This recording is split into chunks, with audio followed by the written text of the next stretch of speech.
Morning. Morning.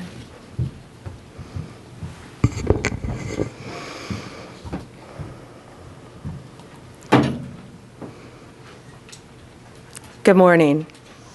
On September 11th, 2012, Americans watched horrified as our embassy in Benghazi came under a vicious terror attack. We lost 4 American lives that day: Ambassador Chris Stevens, Sean Smith with the State Department, and 2 CIA contractors, Glenn Doherty and Tyrone Woods. We have never forgotten those heroes, and we have never stopped seeking justice for that crime against our nation. In fact, from day one, Kash and Dan would sit in meetings and say, "We're going to get them," and they did. Today, I'm proud to announce that the FBI has arrested one of the key participants behind the Benghazi attack. Zubair al-Bakosh landed at Andrews Air Force Base at 3 a.m. this morning. He is in our custody. He was greeted by Director Patel and U.S. Attorney Jeanine Pirro. Hillary Clinton famously once said about Benghazi, "What difference at this point does it make?" Well, it makes a difference to Donald Trump. It makes a difference to those families. And 14 years later, it makes a difference to law enforcement who made the difference in this case. Thank you, President Trump, for supporting all of our agencies around the country and around the world.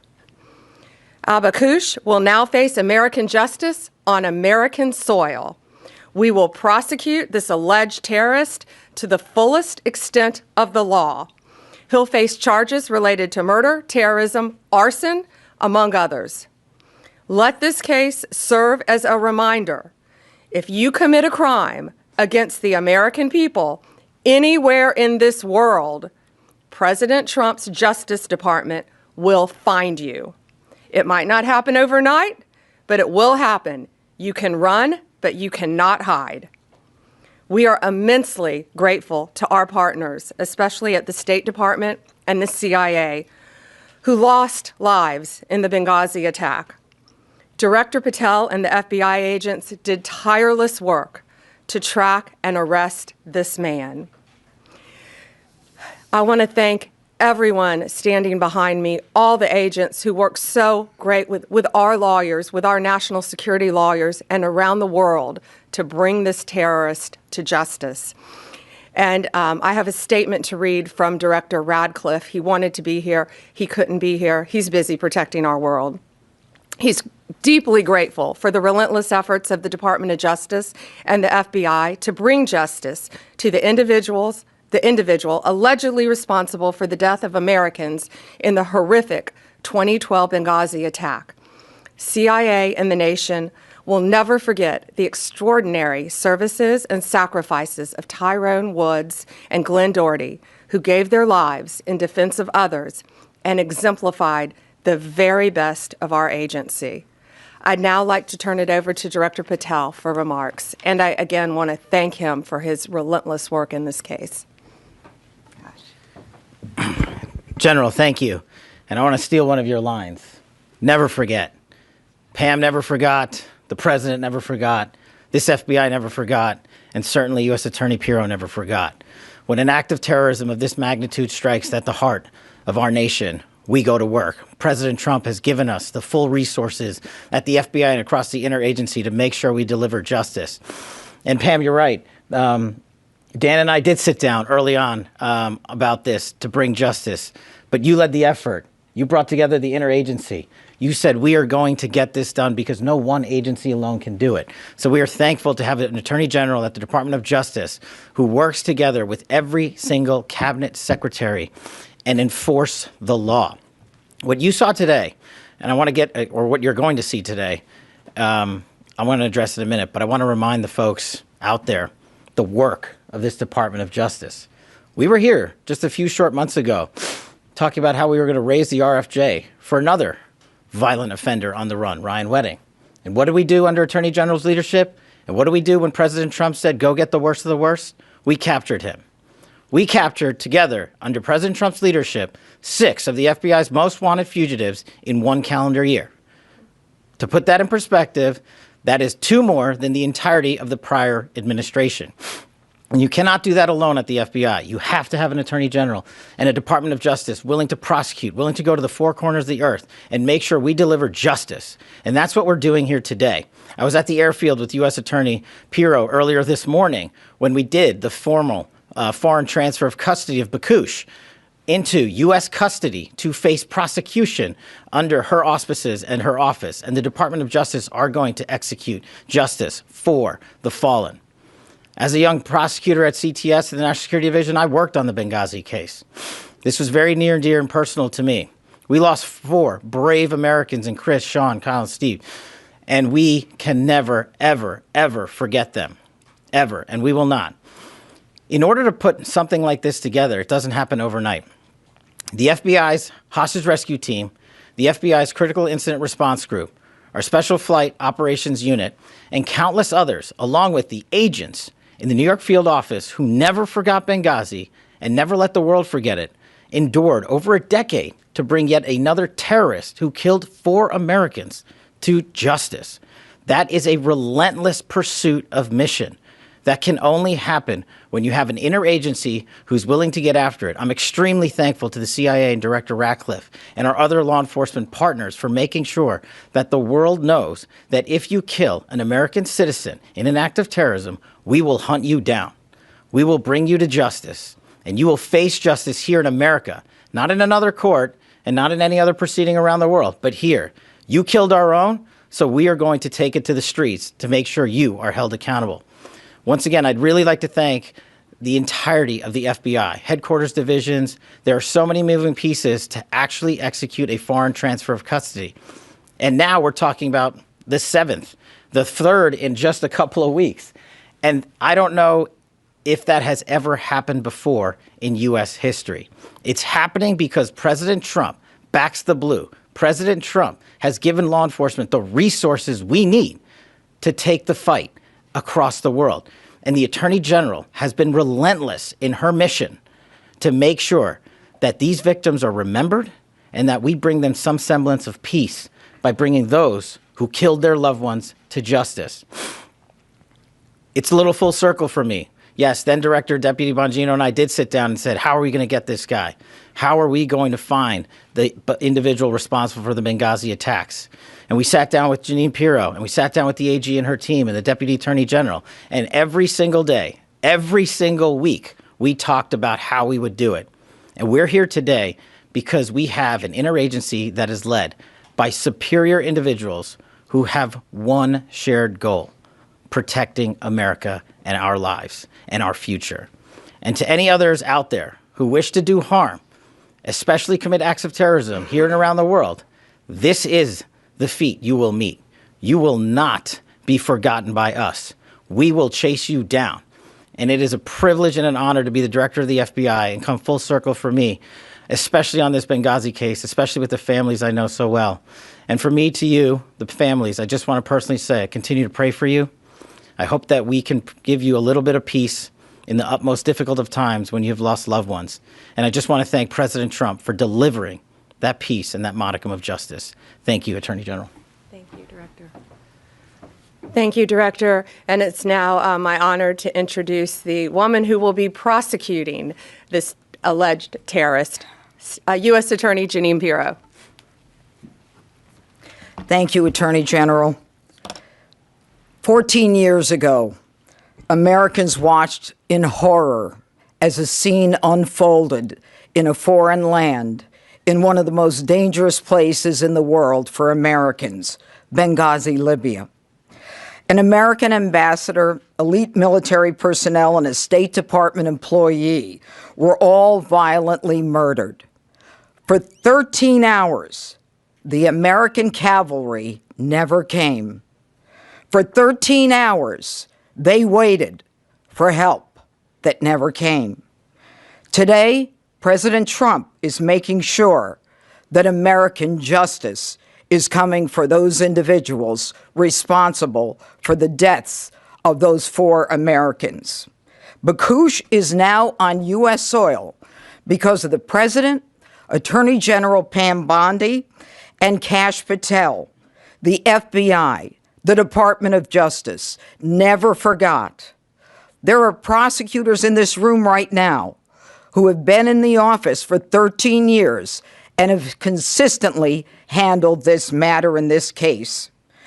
This department will never forget the seemingly forgotten in that outpost in Benghazi. Bakush was first charged by complaint in 2015, which was sealed for 11 years. An 8-count indictment, has been unsealed, and it charges Bakush with the murder of Ambassador Chris Stevens, the murder of State Department employee Sean Smith, the attempted murder of State Department Special Agent Scott Wickland, and conspiracy to provide materials for terrorists and support that resulted in the death of 4 Americans, as well as arson at the special mission. I don't have to go through all of the facts, but every one of us remembers this case. I reported on it when I worked at Fox. I had relationships, as Kash Patel just said, with the families.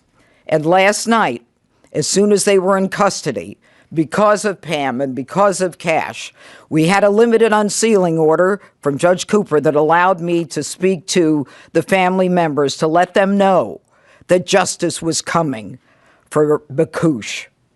I spoke with Sean Smith's mother, who I've known for years and have communicated with for years. I spoke with Tyrone Woods' widow, Dr. Dorothy Woods. I spoke with Ambassador Chris Stevens' family, as well as Glenn Doherty's brother, Greg, as well as his widow. These were people who never expected that justice would be coming. They never knew about the determination in this room and behind me and the incredible work of the FBI along this case for years and years, because this was something that mattered. The Benghazi saga was a painful one for Americans. It has stayed with all of us. And let me be very clear, there are more of them out there. Time will not stop us from going after these predators, no matter how long it takes, in order to fulfill our obligation to those families who suffered horrific pain at the hands of these violent terrorists. And now, I again want to tell everyone that American justice is here, that President Trump will make sure that the cavalry comes for Americans no matter where they are in this world. Thank you. We'll take a few questions. I have a on topic and an off topic. Sure. Tell us a little bit about how he was captured, where he was captured. Was he in jail for a while before? Was he at home? What can you tell us about how this all went down? We're not going to give out a lot of the details, but I'm going to let Kash take what we can say. The general's right. We have to protect the integrity of the investigation and the ongoing prosecution. That's of the utmost importance. It always is, to make sure even this individual, receives the constitutional protections only afforded in the United States of America. But an FTOC, a foreign transfer of custody, is executed by the FBI each and every time with special tactical assets, FBI agents, and of course medical personnel. And that was done in this instance. And the individual was apprehended and transferred over the night and into custody early this morning at an airfield. And so that's about all we can say on that matter. But in order to maintain the chain of custody, this is what the FBI does, routine, every time. It's what we did for the 6 top 10 we already captured. It's what we did for the relentless others that we continue to capture. Was he picked up in Libya? He was picked up overseas. And then if I could just ask you two quick off topics. Obviously, this terrible tragedy we're watching in Arizona with Nancy Guthrie. I understand you know Savannah Guthrie. What is the federal government doing right now? Is the FBI now leading the investigation, taking it over from the locals? We're doing everything to assist the locals. We're working with the locals. Breaks my heart for Savannah and for her family. I know she's asked for all of our prayers. So please pray for her beautiful mom, pray for her family that she's returned home. That's all we can say about that at this time. But yeah, I've known Savannah for over 30 years, and it's breaking my heart. If I may, there seems to be a little confusion with DNI Gabbard was down in Atlanta last week for the Fulton Yes. County search. Originally, this office said that she was not part of the investigation. She put in a letter to Congress that President Trump directed her to do so. And then now President Trump yesterday said that it was at your insistence that she went down there. So what is the case here? Yeah, thanks for asking that. It's that's interesting because DNI Gabbard and I are inseparable. We are constantly together, as are the people behind us. We constantly talk. We collaborate as a cabinet. We're all extremely close, know what each other, what we're doing at all times, pretty much, to keep not only our country safe, but our world safe. And she was down there with Deputy Director Andrew Bailey of the FBI. And I'm not going to talk about any other details of that matter right now because Georgia's a very important issue to us. She was there. We're inseparable. That's all I'll say. Mike, let me see. Can you say, was there foreign involvement in the capture of this suspect? What kind of assistance did you get from other countries? I'm going to let Director Patel take that. I think we're not going to be able to say a lot on that matter as well. But, and to you personally, I'm so sorry you and your NBC family are going through this right now. We appreciate it. As the general said, in order to execute an apprehension, a capture, and a foreign transfer of custody, no one agency alone can do it. We did it throughout the interagency here, and of course we're working with partners overseas. And we're not going to get into the details of those conversations and those ongoing matters because as the U.S. Attorney indicated to you, we're not done. And so what we want to do is maintain not just the integrity of this investigation, but the possibility and the promise of bringing more individuals to justice for this heinous act of terror. Do we have time for a couple more? Yeah, We have something else going on at 10 o'clock down there. Camden Daily Wire. Yeah, so on Benghazi, what did the communication look like between the Trump administration, the victims' families throughout this process, if any? I know someone as far as Sue Clinton during, in the early days of this, but what's the communication look like with them? I think what I can say now is that do you want to take that, Director? We've had to keep everything very quiet for obvious reasons up until this point. And then U.S. Attorney Pirro, as she said, contacted all the families, and I think they were absolutely thrilled. I think they had probably lost faith that something would happen. But again, we never forget. Donald Trump never forgets. We got it. Yeah, and we have a 10 o'clock in our office that's a very positive if anyone would like to join us on that. So thank you. Go ahead. That the DNI, the Tulsi Gabbard's presence in Atlanta during a law enforcement search, are you concerned at all that that could taint whatever the FBI is doing and whatever findings come from that investigation? Absolutely not. And Andrew Bailey was taking the lead down there. He's Director Patel's deputy director of the FBI. Thank you all. Thanks. Sorry about that, ma'am. Oh, it's okay.